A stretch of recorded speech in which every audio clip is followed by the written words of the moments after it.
llegamos por fe en tu Hijo Jesús ante tu presencia, pedir que nos llenes en tu Espíritu Santo de nuevo para que entendamos tu palabra. Por favor, Padre, sigue transformándonos a la imagen de tu Hijo Jesús para que crezcamos en gozo a ti por esta salvación más allá de nuestra descripción, pero escrita en tu palabra. Ayúdanos a poder entenderla. En el nombre de tu Hijo Jesús. Amén. Amén. Hermanos, por favor, abran sus Biblias a Éxodo capítulo 13. Éxodo capítulo 13. Estamos en la redención más famosa en todo el Antiguo Testamento. En esta liberación del pueblo de Dios, no solo por la Pascua, como vimos en los domingos recientes, sino por llevarlos por medio del Mar Rojo, como en tierra seca. Y lo vamos a ver en más detalle en un momento, pero queremos recordar dos cosas principales del capítulo 13, de lo que vimos hace 8 días, para entender mejor lo que estamos por leer hoy. Entonces, por favor, abran sus Biblias a Éxodo 13, capítulo 17, y recuerden esta gran transferencia de que vimos hace 8 días. Dice, y luego que Faraón, ¿qué hizo Faraón? Dejó ir al pueblo. Luego, ¿a quién más hacen referencia? Dios. En este momento, el pueblo de Israel fue transferido bajo la autoridad y poder de Faraón, ahora para el poder y la autoridad de Dios. Ya no tienen relación con Faraón.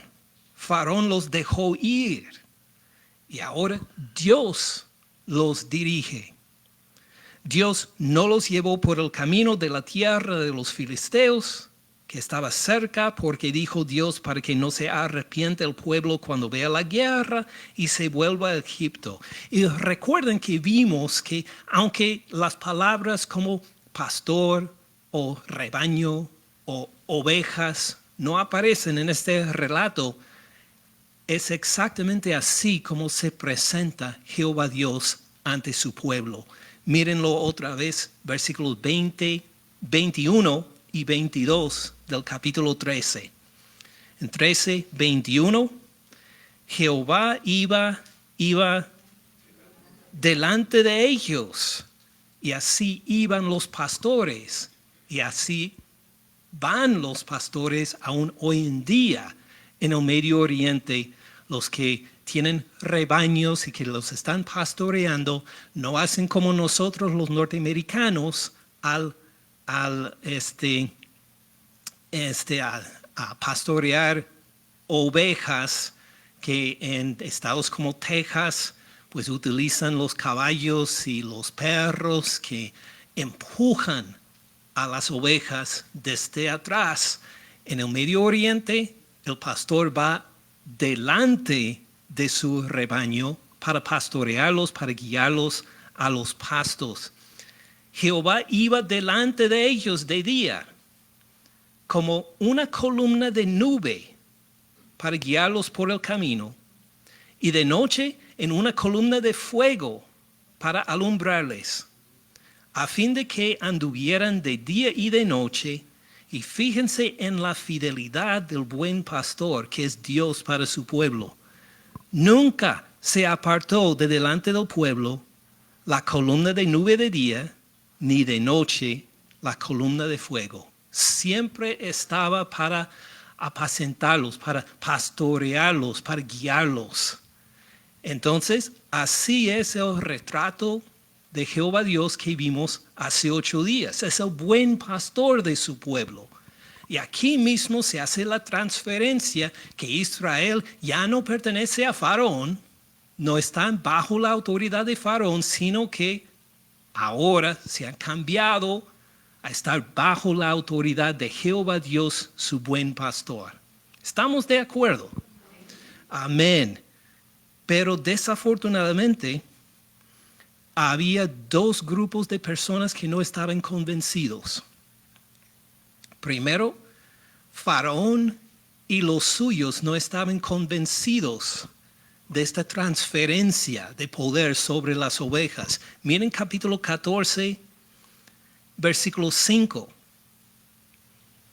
En capítulo 14, versículo 5. Y fue dado aviso al rey de Egipto que el pueblo, según ellos, ¿qué hacía el pueblo? Huía. El pueblo huía. La idea es que para Faraón y los otros, los israelitas todavía son sus esclavos. Son su propiedad. Les pertenece. Y se han huido. Se han alejado de la autoridad legítima que tienen ellos. Entonces, esta es la primera parte de un problema. Faraón y los egipcios no están convencidos todavía de que Jehová Dios es el pastor de Israel. Pero tampoco están convencidos los israelitas. Miren el versículo 10. Capítulo 14, versículo 10.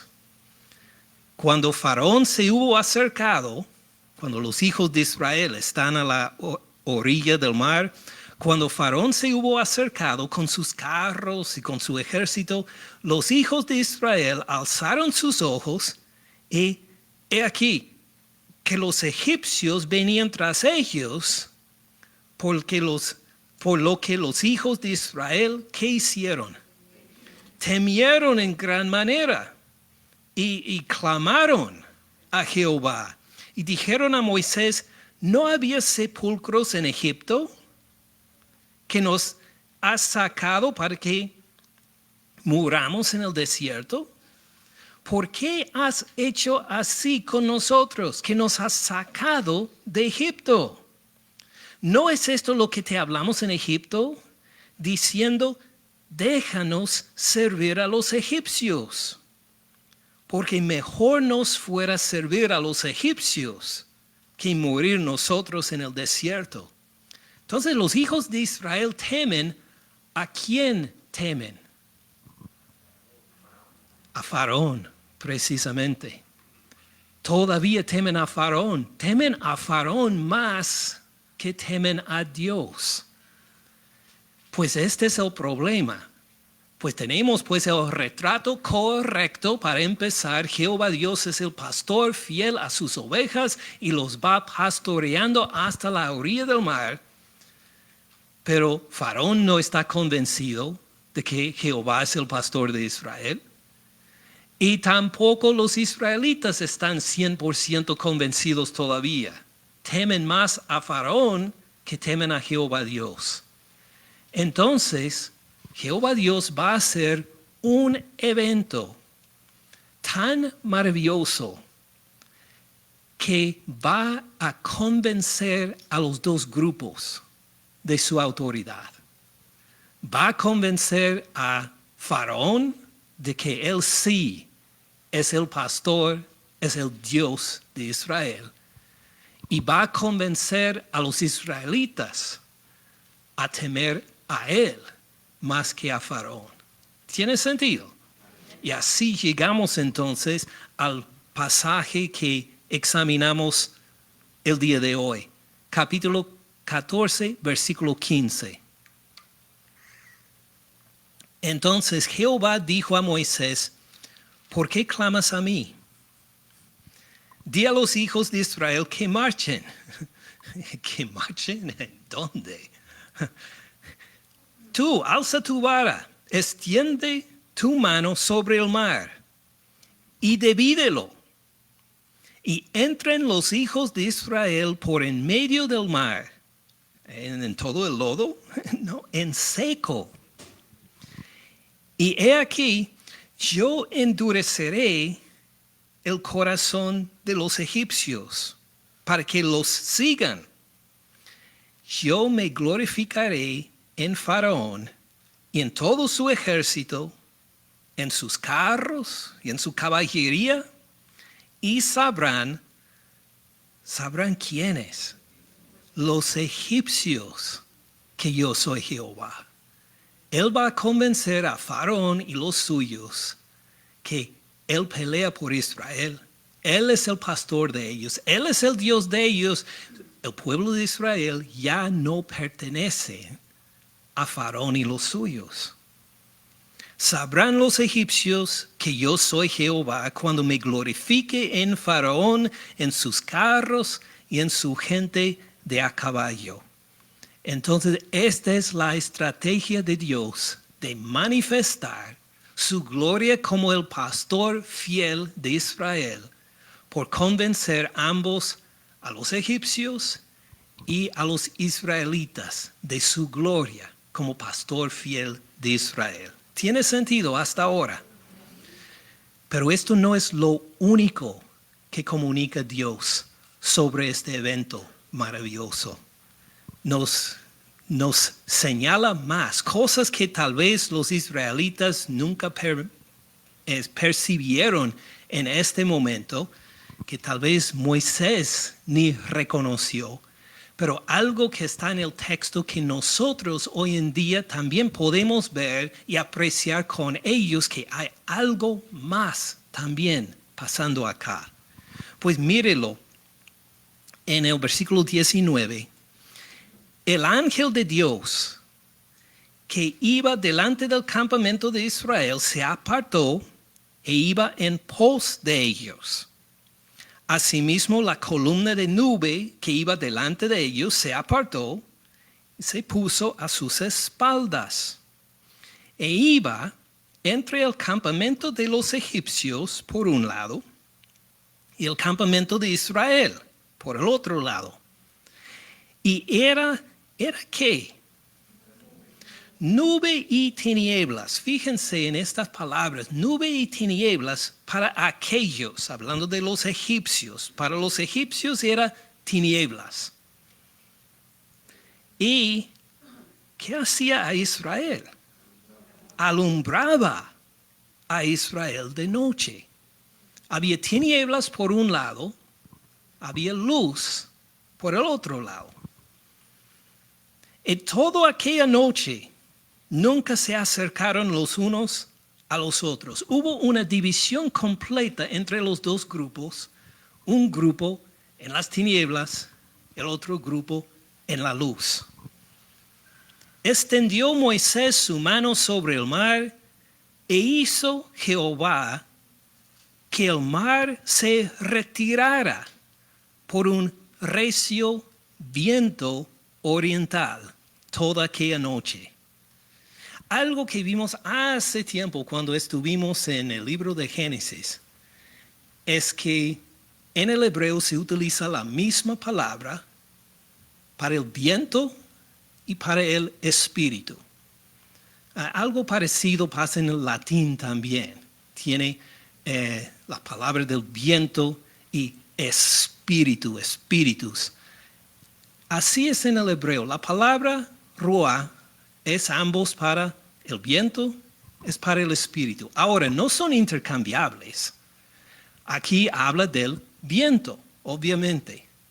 Pero de todas formas hay esta palabra y esta asociación junto con el viento.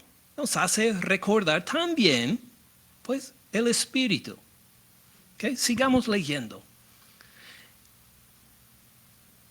Extendió Moisés su mano sobre el mar, hizo Jehová que el mar se retirara por recio viento oriental toda aquella noche, y volvió el mar ¿en qué?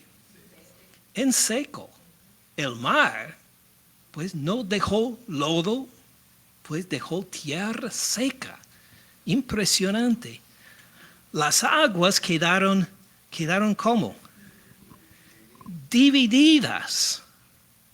Entonces los hijos de Israel entraron por en medio del mar, en seco, nos dice una segunda vez, teniendo las aguas tan divididas que eran así, como un muro a la derecha y a su izquierda. Entonces, cuando escuchamos estas palabras clave, como tinieblas y luz, que están separados, viento, espíritu, que volvió el mar en seco. Las aguas fueron divididas. Cuando escuchamos estas palabras juntas otra vez, nos hace recordar otra parte de la Biblia en que también leímos las mismas palabras del Espíritu, las tinieblas y la luz que estaban divididas, las aguas divididas, el mar que pues se congeló y dejó partes en seco. ¿En qué parte de la Biblia leímos de estas cosas? Génesis, en el libro de Génesis, en capítulo 1. Volvamos a leerlo. Con un dedo en Éxodo 14, vuelvan a Génesis 1 para refrescar la memoria un poco, para recordar los primeros días de la creación.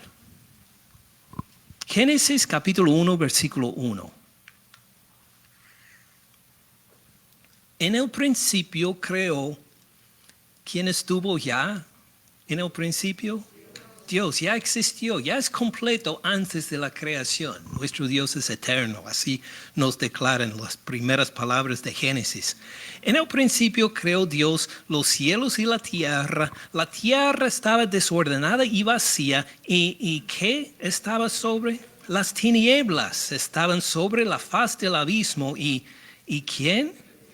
El Espíritu, el Ruach de Dios, se movía sobre la faz de las aguas. Dijo Dios, sea la luz. Y fue la luz. Vio Dios que la luz era buena. ¿Y qué hizo Dios? Separó Dios la luz ¿de qué? De las tinieblas. Llamó Dios a la luz día y a las tinieblas llamó noche. Fue la tarde y la mañana un día. Luego dijo Dios, haya expansión ¿en qué? En medio de las aguas y separe las aguas de las aguas. Hizo Dios la expansión y separó las aguas que estaban debajo de la expansión de las aguas que estaban sobre la expansión. Y fue así. Llamó Dios a la expansión cielos, y fue la tarde y la mañana el día segundo. Dijo también Dios, júntense ¿qué? Las aguas que están debajo de los cielos en un lugar, y descúbrase ¿qué? Lo seco. Y fue así. Llamó Dios a lo seco tierra, y a la reunión de las aguas llamó mares. Y vio Dios que era bueno. ¿Por qué ahora en Éxodo capítulo 14? ¿Por qué se están repitiendo tantas de estas separaciones y divisiones de estas palabras? ¿Por qué lo están repitiendo todo esto? Para comunicarnos que la redención de Israel es casi como una nueva creación. Dios está empezando una nueva época en la historia. Con esta redención está creando un nuevo pueblo. Ya Israel, que fue redimido por sangre, ahora se va naciendo a una nación con Jehová Dios como su buen pastor, que los va guiando aún por medio de una nueva creación. Y mientras el mar sirve como, hasta podemos decir, hablando pues con un poco de la imaginación, es como el vientre que da luz a Israel. A la vez este mar es tumba para los egipcios que son juzgados, y de quienes leemos en los próximos versículos, en Éxodo 14, versículo 23. Siguiéndolos los egipcios, entraron tras ellos hasta la mitad del mar, toda la caballería de Faraón, sus carros y su gente de a caballo, aconteció a la vigilia de la mañana, un nuevo día en una nueva creación. Aconteció a la vigilia de la mañana que Jehová miró el campamento de los egipcios desde la columna de fuego y nube y trastornó el campamento de los egipcios. Quitó las ruedas de sus carros y las trastornó gravemente. Entonces los egipcios dijeron: malditos los mecánicos que no prepararon bien nuestros carros. No, ¿qué dijeron? Huyamos de delante de Israel, porque ¿quién?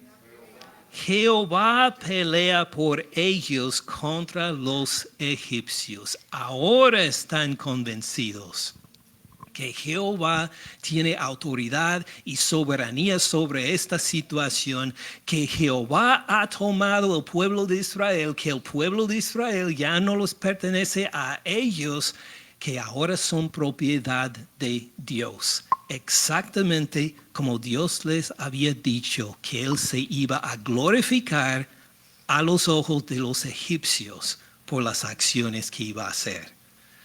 Pero no ha terminado todavía, porque la segunda dificultad fue en cuanto a Israel.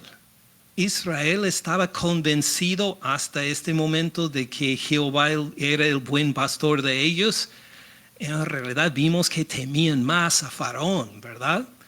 Ahora vamos a ver cómo responde Israel a esta situación. Volviendo a versículo 26.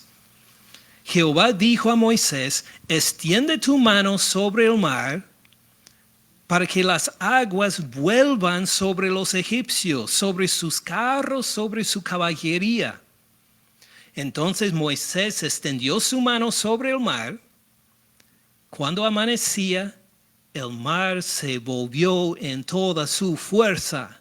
Los egipcios, al huir, se encontraban con el mar. Y Jehová derribó a los egipcios en medio del mar.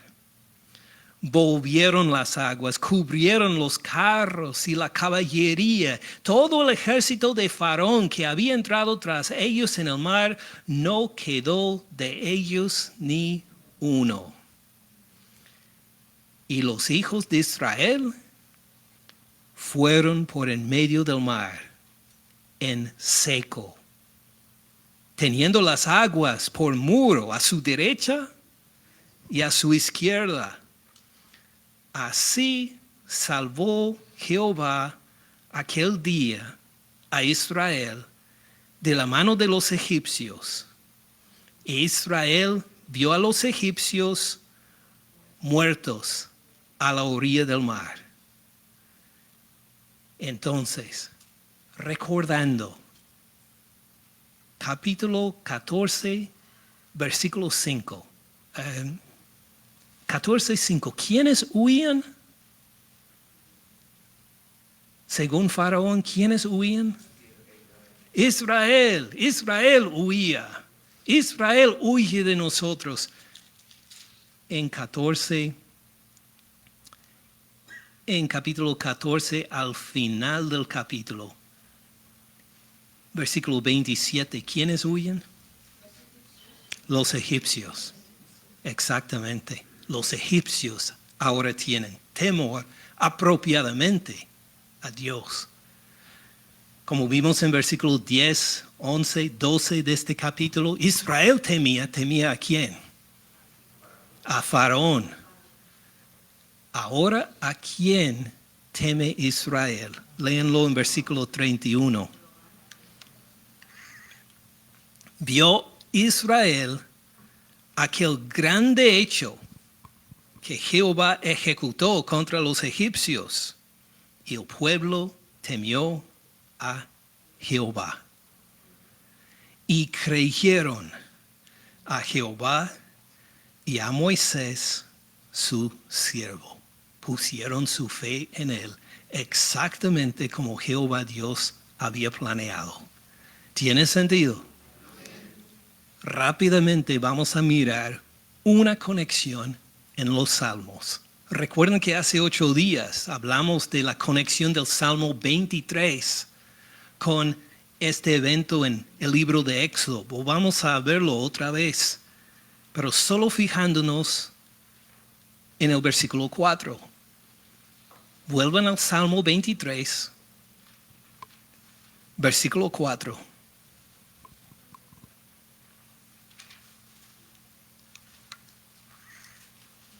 Claro que fue escrito mucho después de los eventos de que leemos en Éxodo 14, pero los eventos de Éxodo 14 nos da un aprecio mejor, creo, de este salmo tan apreciado por nosotros. El Salmo 23, versículo 4. Escúchenlo otra vez de acuerdo con los muros de agua a la derecha y a la izquierda, como si estuviera caminando en seco entre estos dos muros. Y escuchen este versículo. Aunque ande en valle de sombra de muerte, no temeré mal alguno, porque tú, dice a Jehová, el buen pastor, tú estarás conmigo. Tu vara, la herramienta para castigar a los enemigos, y tu cayado, esta vara para servir y apoyar y recoger a la descarriada. Tu vara y tu cayado me infundirán aliento, aunque ande en valle de sombra de muerte, no temeré mal alguno, porque tú estarás conmigo. Tu vara y tu cayado me infundirán aliento. Y claro que sabemos que algún día nos toca a todos nosotros andar por el valle de la sombra de la muerte, ¿verdad? Puede ser que se nos ha acercado en alguna experiencia. Recuerdo en el año 2015 cuando estuvimos, mi esposa y yo y 2 hijas en un accidente de automóvil. Estaba yo a 1 metro de la muerte. Casi morimos. Estuvimos en el valle de la sombra de la muerte, en cierto sentido. Pero sabe, algún día vamos a morir todos nosotros. No podemos evitarlo. ¿Quién nos va a acompañar? Pues esperamos que estén los hijos presentes, o el esposo o la esposa, los familiares, pero ¿saben la dificultad con esto? ¿Alguien entre nosotros ha muerto? No. Ninguno de nosotros hemos pasado por el valle de la sombra de la muerte. Todos estamos de este lado. Nos va a pasar, no sabemos cuándo, pero eventualmente nos tocará andar por este valle, pero no solos.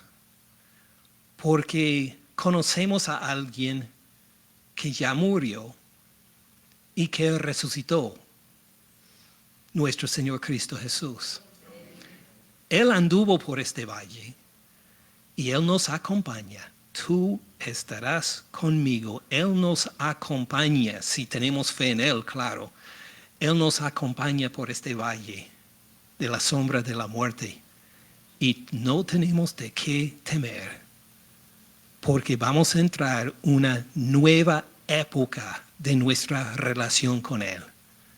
Ya alejado de este mundo para andar con Él eternamente y eventualmente algún día cuando vuelva para resucitar a todos los muertos, estaremos en cuerpos preparados para la eternidad, para andar junto con Él.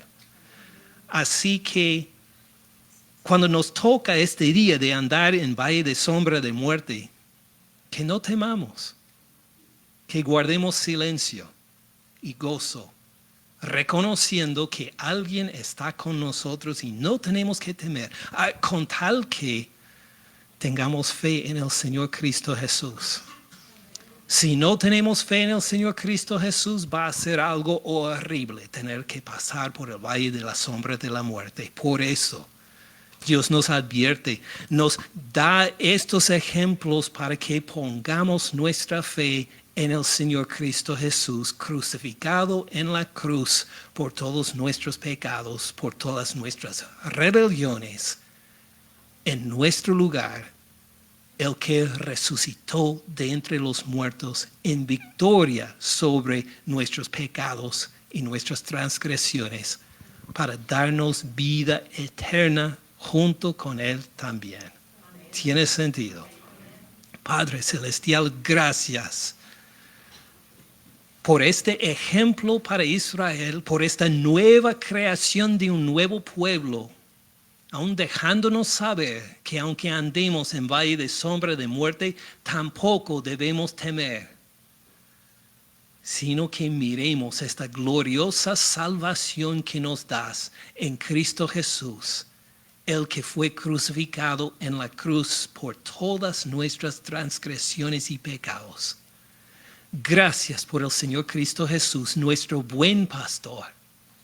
Por favor, Padre Celestial, sean lo que sean las tribulaciones que experimentamos en este mundo, que nunca jamás nos alejemos de nuestra seguridad en tu Hijo Jesús como nuestro Señor y Salvador suficientes.